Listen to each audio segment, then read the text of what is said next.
Good morning. Can you hear me? Yes, sir, we can hear you loud and clear, sir. All right. And can you also see my screen? Sure, sir. Yes, sir, we can see your screen, sir. Okay. All right. Thanks. So good morning and thank you for the opportunity.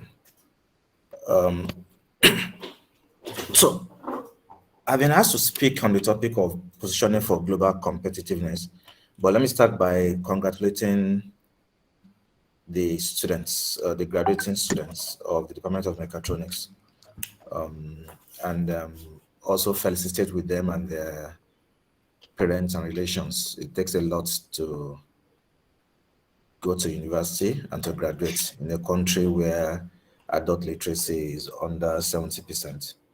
So do count yourself as one of the few privileged Nigerians that are able to get a tertiary education.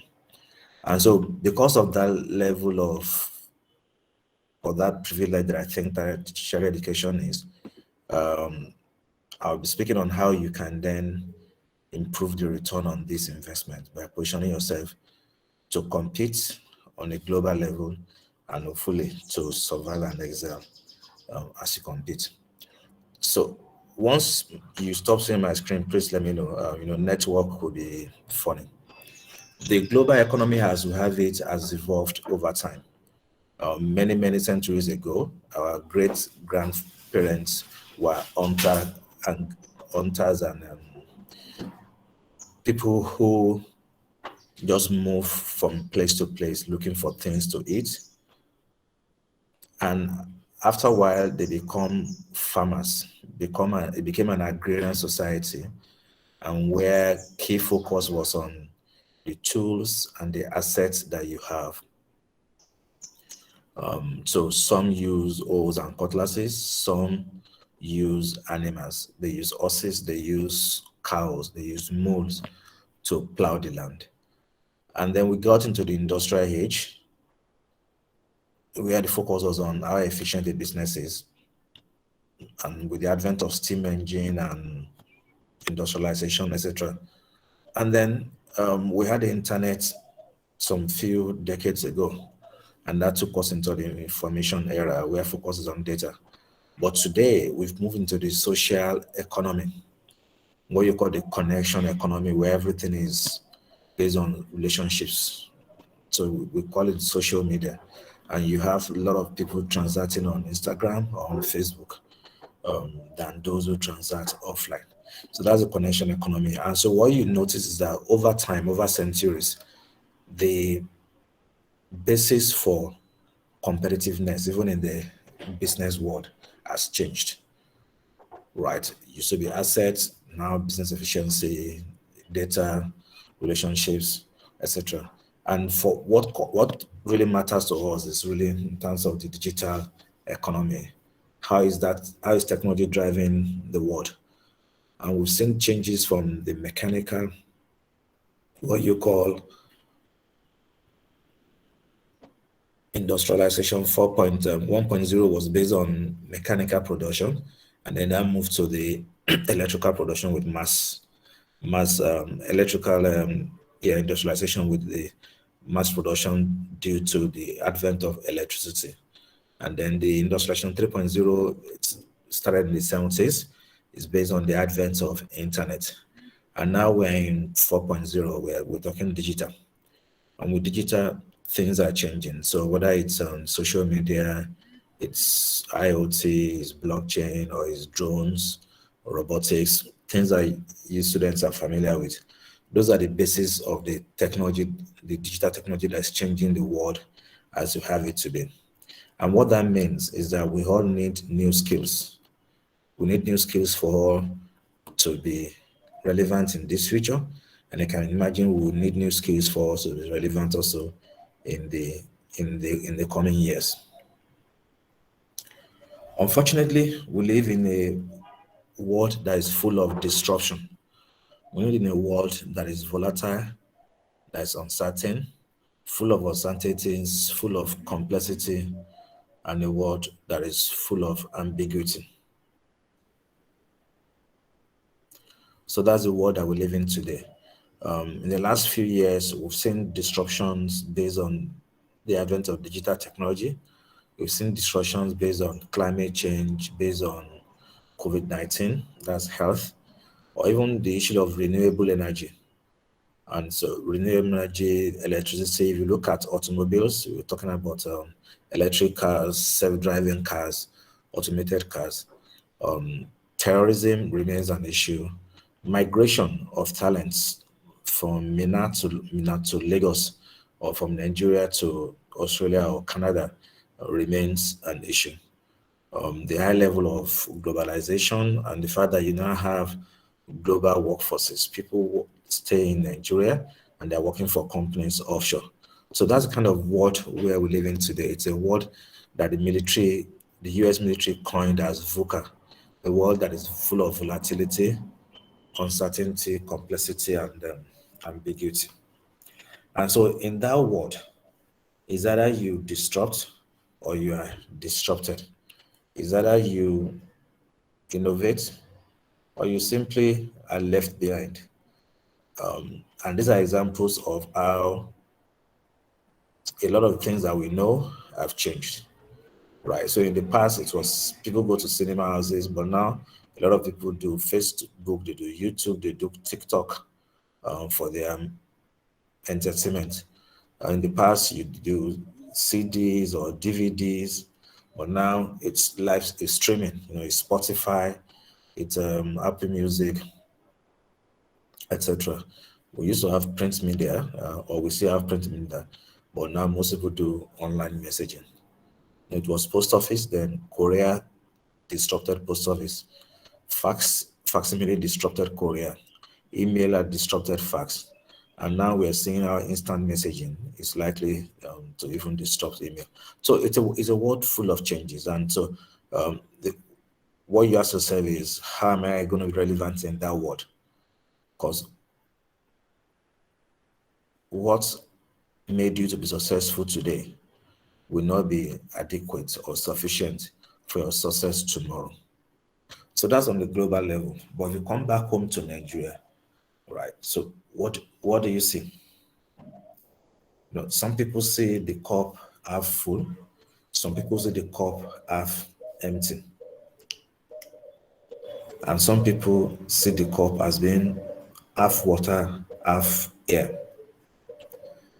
So if you look at the country, at Nigeria, we also complain about a lot of things that are not okay. Investment is reducing, Nigeria's unemployment is increasing, inflation is terrible, insecurity is very high, our level of public debt is high, poverty is high, human development is terrible. So we see all those things. But even within Nigeria, we see that the GDP is growing, albeit slow. Ease of doing business is improving. Government is spending a lot on infrastructure, and the investment coming in, and government is making investment, sort of. But the way to look at it again is, in this same nation, with all these challenges, we have Nigerian youths doing wonderful things. You have Kobo 360, you have Carbon, you have Ribi, you have Piggyverse, you have Kuda. Kuda just raised $50 million at a $500 million valuation a few weeks ago. You have Flutterwave, which is $1 billion company. And I hope most of you can recognize the Nigerians in this picture. Just to show that despite the tough environment, a lot of Nigerians, and most of them youth, are doing well. And are doing well on the global level, not just in Nigeria. So in sports, you have Kanu and Okocha, who did well globally, playing for top clubs in Europe. You have Chimamanda Adichie, literature, author, poet. You have Shola and Izzy, the paystack guy. You have Mo Abudu in entertainment. You have musician, Burna Boy, Davido, Wizkid. These are all global musicians who have won. And then you have Inyi and GB Bega of the Flutterwave. So things are tough, but in the midst of crisis, you have opportunities. And so the challenge for you will be to identify the opportunities, and now you can prepare yourself for these opportunities. And one opportunity that is happening in your own period is after the African Continental Free Trade Agreement. After it's something that is happening in your own period. And what after we do is make Africa to be one market. So a market of 1.3 billion consumers. That is huge, bigger than Nigeria of 200 million persons. And these 1.3 billion persons, part of the priority of AFTA is how we feed the people. They must eat every day. They must wear clothes. They must sleep under a roof. Even those who sleep under bridges are still sleeping. Yeah, you must house the people. You must transport people and their goods, manufacture things for them to use, power for their industry, entertainment to keep them busy, digital economics to connect them, skills and training, healthcare, payments, credit, financial services.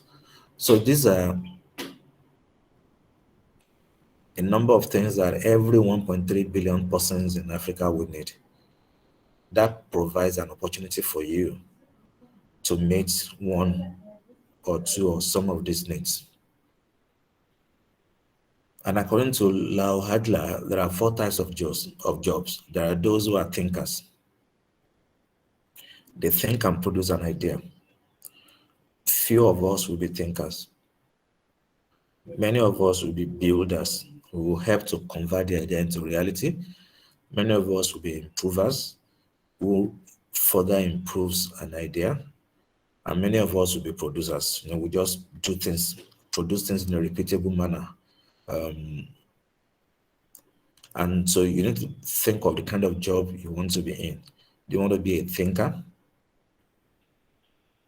Do you want to be a builder or an improver or a producer who continues to churn out things in a very reputable manner? So what are employers looking for? I picked this up from a friend, Femi Taiwo, and it says employers are looking for 5 things. What I call the 5 Qs. The first is your ownership quotient. How do you treat this job? Once you're in employment, do you treat it as a job where, every day you just come, sign the register, do little, and you collect your salary at the end of the month?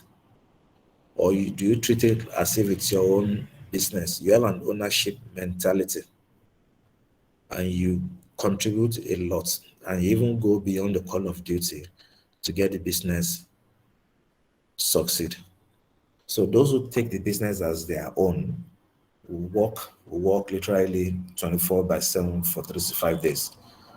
Will put in everything they have, will go beyond the call of duty, and they will treat the business as if they own the business. That's ownership quotient. The second one is excellence quotient. Do you perform at a very high level, and do you deliver excellence? Or are you just an average employee? Or are you a mediocre employee? We all know what excellence is. Excellence is when you do something at the very, very best, at the highest level, peak performance. Those who don't work up to the Nigerian standard, because there's nothing like a Nigerian standard. In today's world, there's one standard, a global standard. And excellence quotient means you deliver up to that global standard. Emotional quotient, the last week I just talked about emotional intelligence. So how much of that do you have? How much of self-awareness, how much of empathy do you have? And then you have integrity quotient. How trustworthy are you? Employers are not looking for liars. Employers are looking for people who say the truth at all times, who have the courage to say the truth. And lastly, relationship quotient. Relationship quotient speaks to how able are you to work easily with others and to build relationships, to be part of a team, to manage a team, or to support a team, or even to be able to sell your services to clients. People buy from people. If I don't like you, I'm not going to buy your service or your product. And so if you have good relationship quotient, then that means your ability to develop relationships and make it sticky or loyal will be high. So these are the 5 things in my view that employers are looking for. Those who contribute more than they can take, and those who work and deliver excellence. So you ask yourself, how do you then prepare to do this? And so in this world where the world is changing and where employers are clear about what they're looking for, you and I need to adapt. Stephen Covey talks about circle of influence and circle of concern. And you need to focus on your circle of influence. You cannot change the world, but you can change yourself. Right? We will not have a stable, settled world without uncertainties. It's for you to think through how you can thrive and navigate the changes in the world. And to successfully navigate those changes, 3 things I like to leave you with. First is you must continue to develop yourself and continue to grow. Education is about knowledge, skills, and attitude. And it's about the 3. The knowledge that you build or you develop, the knowledge that you gain, the skills that you develop, and the attitude or your behavior. Those 3 things are important. If you are the best farmer, but you are impatient, you are intolerant, you're always angry, you won't have you're unlikely to succeed in the real world. The second thing is focus on your responses. So Jack Canfield talks about E plus R equals O, which is events plus responses equals outcome. You cannot control events, but you can determine your response. And your response is what will influence the outcome that you achieve. So an example, last year we had COVID-19. No one predicted COVID-19 will be so tough in Nigeria that will lead to lockdown and death. So that's an event that you cannot control. Now, how you then respond is what will determine the outcome that you achieve. And for some in their companies, everybody started crying, they closed shop, they didn't do anything. But for some other companies, they shifted. So if you look at in Lagos, a company called Rough and Tumble. Rough and Tumble produces children's clothes. But during lockdown, they stopped producing children's clothes, and they couldn't actually because Lagos said that lockdown everybody. And they started to now producing face masks. Many companies started producing sanitizers. So those who shift, who pivoted from producing children's cloth to producing face masks will keep their business running and will earn money even during a pandemic. While others, those who did nothing, will get the kind of outcome that they deserve. So the outcome that you get most times is dependent on your own response to an event. And lastly, in all that you do, take responsibility for yourself, take responsibility for others, your team members, and take responsibility for your actions. Don't blame others for your own mistakes. Take responsibility for it, be bold enough. You need to have a growth mindset, a mindset that sees problems as opportunities. A mindset that sees criticism as feedback, and a mindset that says that does not take no as an answer, but says your no can be not now, not yet, not you, not this place, not this time. But no doesn't mean it's full stop. A mindset that believes in the concept of hand. And the genius of the hand says you don't need to make false choices. For instance, don't let anybody force you to make a choice between being honest and joining a team. You can be honest and still be a good person. You can develop products that are affordable and still be of good quality.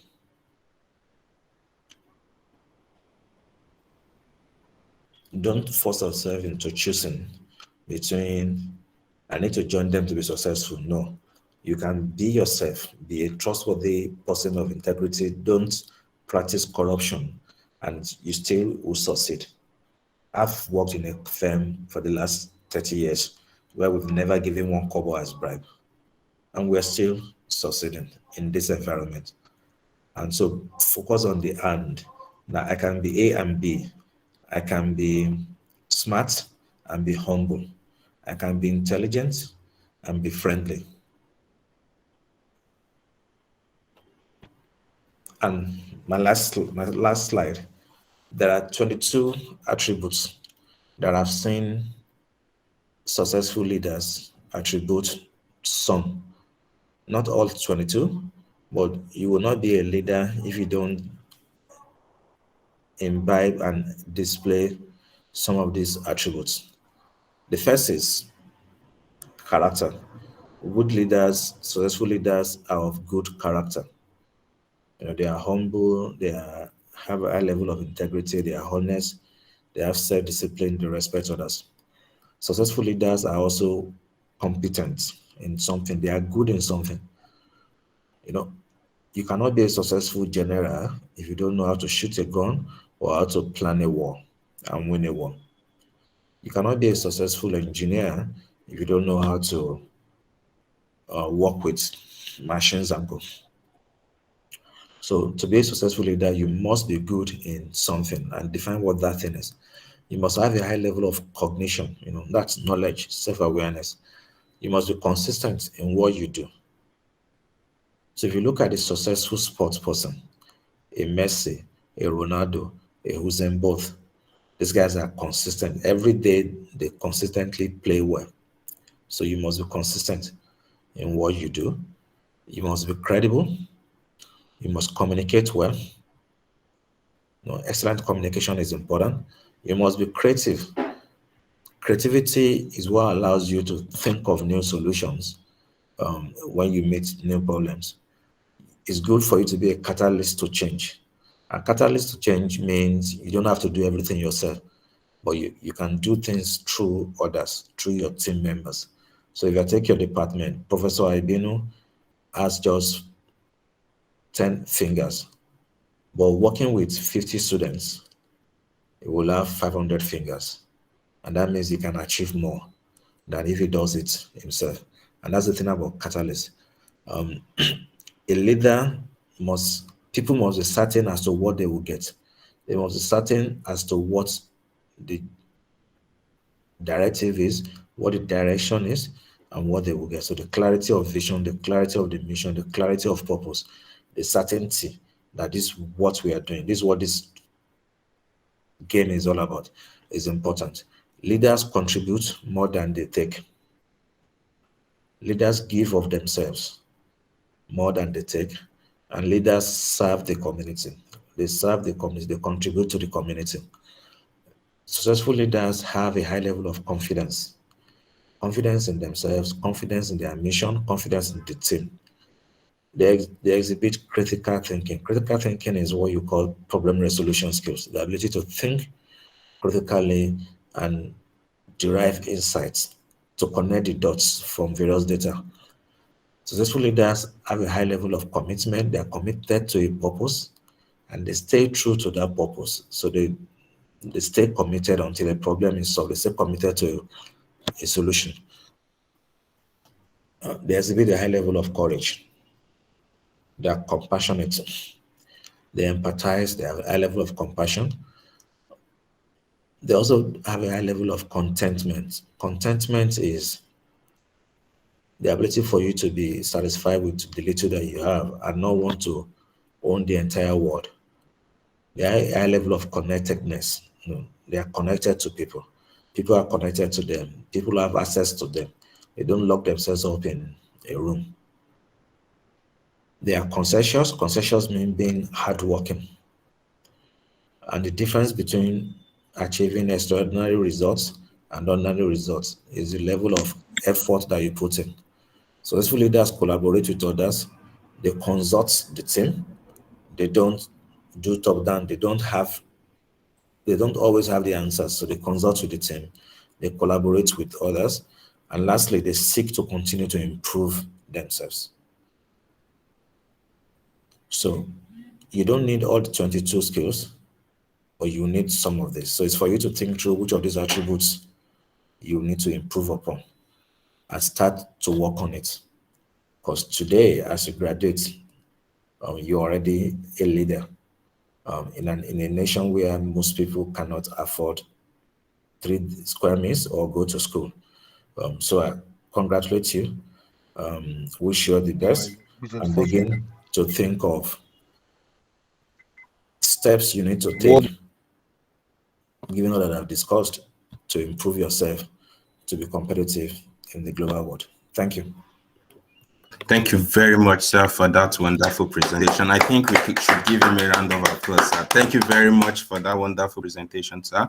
Without further ado, we'll go to the question and answer session. So because of time, we will take only 2 questions, please. So I have the first questionnaire here. Could you please go ahead with your question? All right. Thank you very much for your presentation, sir. My name is Abisola, also one of the graduating students. So quickly, sir, I would like to ask you how you react to this and what you think one can do in this such overwhelming situation where, while Nigeria has so much potential at the moment, just like you said, the AFCTA thing going on, how does one manage the overwhelming effect of everyone wanting to leave the country due to some of the events that have unfolded in the country in recent times, talking about, the NSAS and some of these things that have exposed some major things were lacking in Nigeria. How does one handle this overwhelming urge to leave the country? Okay, thank you very much, sir. That's the first question. So, Adiza, do we have the second question there?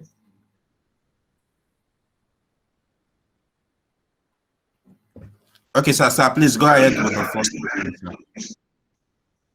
All right, thanks. So how do you? So I think there are 2 questions there really. Your direct question is how do you manage the urge to leave the country? And my response to you will be it's an individual thing. You need to ask yourself, what do you want to achieve in 5 years, in 10 years' time? Right? Second thing is you also ask yourself, what are your values? What are the things that you really, really value? What are the things that are important to you? Some people value God, some don't value God. Some people value community service, some don't value service. Some people value honesty, and so they will not give bribe. Or some people don't think there's any issue with giving bribe. And so that's why if you see them on the road, they give policemen 10 naira, right? So your values and what you want to achieve in life are things that are personal to you, and those are the things that will help you think through this. So I can only share my own example, giving my own values. One of my own values is community service. I must give back to the community. I went to University of Ife, that's Obafemi Awolowo University, which is a public university. I paid less than 10,000 naira or so per year for my bedroom what do you call it, for the room space and go. I didn't pay for courses, which means the government gave me free education. For some of you, it will be that the government is giving you subsidized education. I don't know how much it costs for a year in Futsmina, but I know if you go to Covenant University, it's going to cost you like 1.5 million naira or thereabout. I know secondary schools in Nigeria, Day Waterman, where a secondary school student pays about 4.5 million naira, or the parents of a secondary school student pays 4.5 million naira per year in secondary school. So what that means is that all of you graduating from Futmina have been heavily subsidized by the government.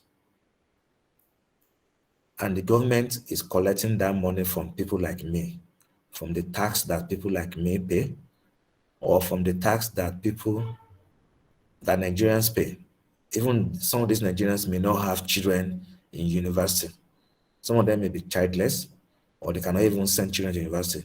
So the government has collected money from everybody, the poor, the rich, and they're using it to subsidize your education. So for me, it was clear that I must then give back to that government. The government that has subsidized my education, I must give back to that nation, to that country.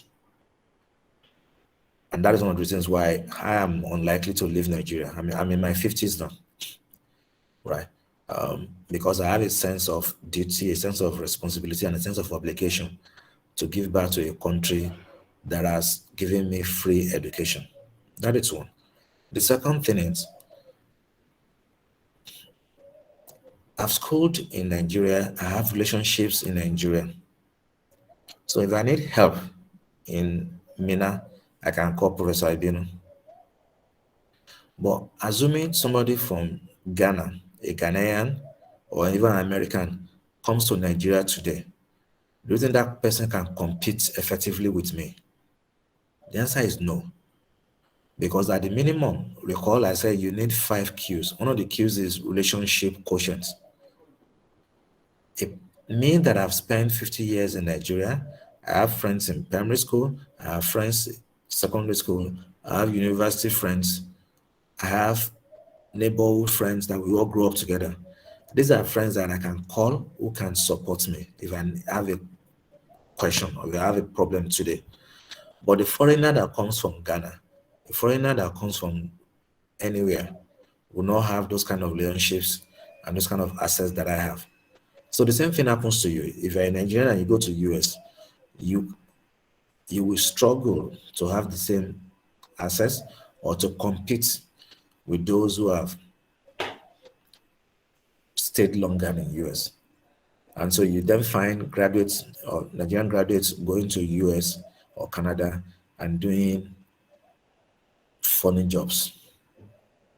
Of course, $1 is 500 naira. So, I mean, if they earn $1, they earn 500 naira, that's fine. But there's also what you call, what do you value? Your own level of self-esteem, and your own, yeah. So that's one thing. The second thing is the problems of Nigeria are huge. You cannot boil an ocean. You cannot boil the Atlantic Ocean. What you do is take a cup to fetch water from the ocean and you boil that water. And after a while, you can take a bowl and you boil the water, but you cannot boil the entire ocean. So do not worry yourself about all the problems of Nigeria. Focus on little things that you can control. What are the things within your own level of circle of control? And those are the things you control, and not worry about the big issues of Nigeria.